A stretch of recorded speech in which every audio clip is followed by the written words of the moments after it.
Stop treating me like saltless ash. Become barren of insults and stupidity. Who has ever uprooted the pumpkin? Wow.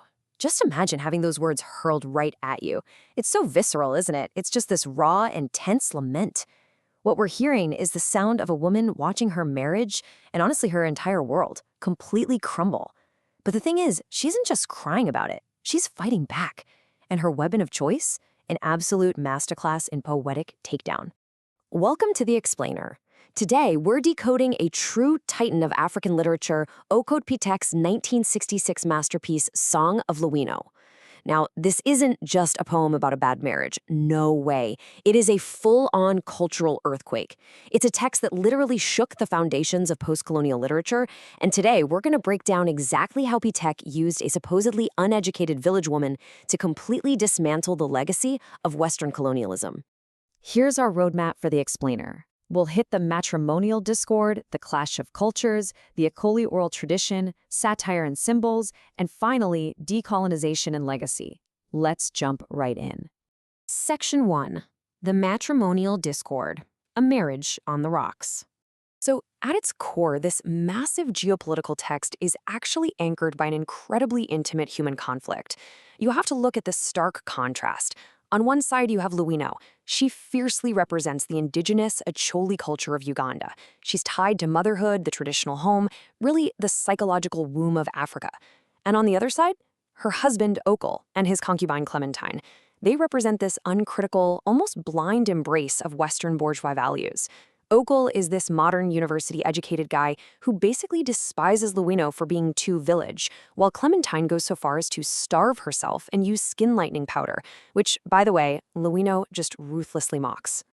And this whole deeply personal conflict unfolds across exactly 13 poems. Pitek didn't just write some standard Western narrative poem. Instead, he modeled this work deeply on traditional Acholi structural forms. It's 13 highly specific experiential songs that we're going to unpack. Moving to Section 2, A Clash of Cultures, Beyond the Homestead. You know, Ocol and Lawino's failing marriage is actually a brilliant microcosm for a much larger societal crisis. If we trace this timeline, we start with the pre-colonial traditional Acholi society, the one Lawino defends so fiercely. Then the colonial era hits, bringing with it imposed Western education and values, which Ocol completely absorbs. But the really crucial moment is 1966. This is the era of African independence, and it's the exact year Song of Lawino was published.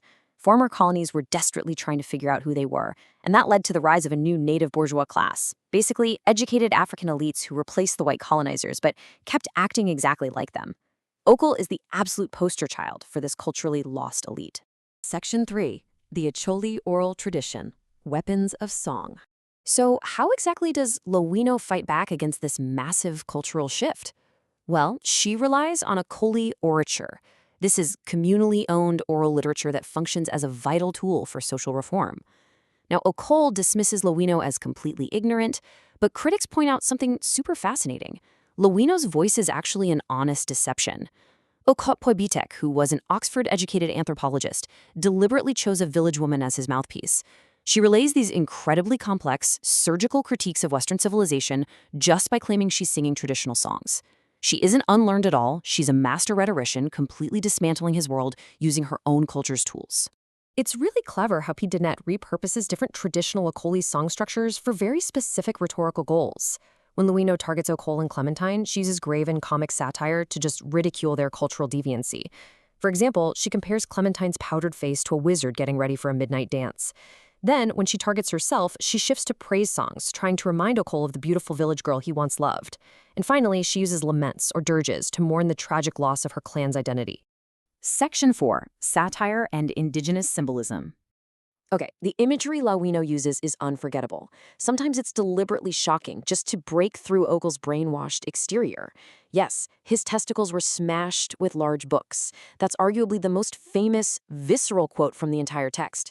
And look, Lawino isn't just being vulgar here for the sake of it. She is delivering a profound critique of Ocol's cultural impotence. His Western education, represented by those large books, has literally stripped him of his traditional masculinity and his connection to his roots. It's rendered him completely subservient to foreign ideas. To counter all that, Lawino relies on these core symbols of indigenous resistance. The most important one by far is the pumpkin. Throughout the poem, you keep hearing the refrain, "Let no one uproot the pumpkin from the old homestead." The pumpkin represents their cultural roots, their ancestry, the very things that nourish them. Then you have the spear. That's a symbol of traditional masculinity and defense that Ocol has completely abandoned. And finally, the malakwang dish. In the 13th and final poem, Lawino actually begs Ocol's ancestors to restore him, and she asks her clansmen to prepare this traditional healing dish to finally reconcile him with his true identity. And finally, Section 5, Decolonization and Legacy. So, what does this all mean? How does a poem from 1966 fit into the big macro theories of the post-colonial world?